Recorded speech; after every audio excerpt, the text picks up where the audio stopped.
Now, we have written our letter on behalf of ourselves and on behalf of the public and in the public interest for the good people of Lodwar and the larger part of Turkana County.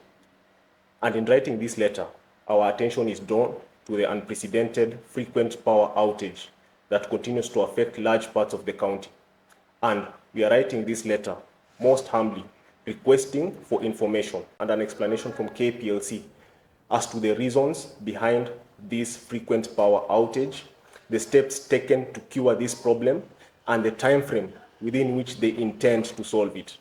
We do so informed by our constitutional right to know, as encapsulated under Article 35 of the Constitution of Kenya 2010, and buttressed by the larger provisions of the Access to Information Act, number 31 of 2016.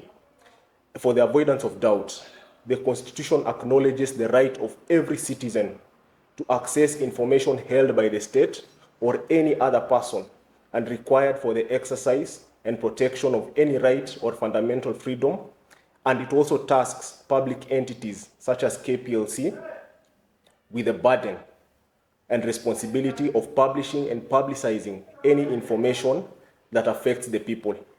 And judging from general sentiment on the ground with regards to this power issue, we are not sure that Kplc has provided adequate information.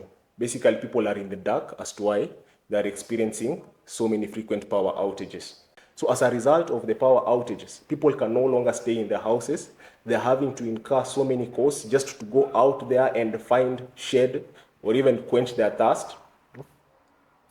And this is not to mention the heavy losses incurred when supplies go bad due to unreliable storage. And as far as consumer rights go, which are also anchored under the Constitution, as a result of the situation, most businesses have been forced to either close or scale down their operations. And it's therefore for this reason that we are requesting Kplc to publicly address this particular situation.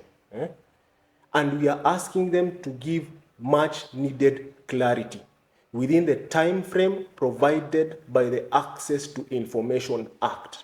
And we are not only requesting them to give us a heads up as to when the next power outage will be, but also to explain the reasons as to why we are experiencing this issue, so that at the very least we can be able to put our affairs in order. And we are saying that if they do not do that within the allowable constitutional time frame, we will have no choice but to be compelled to sue them, so that they can be compelled by law to give us that information.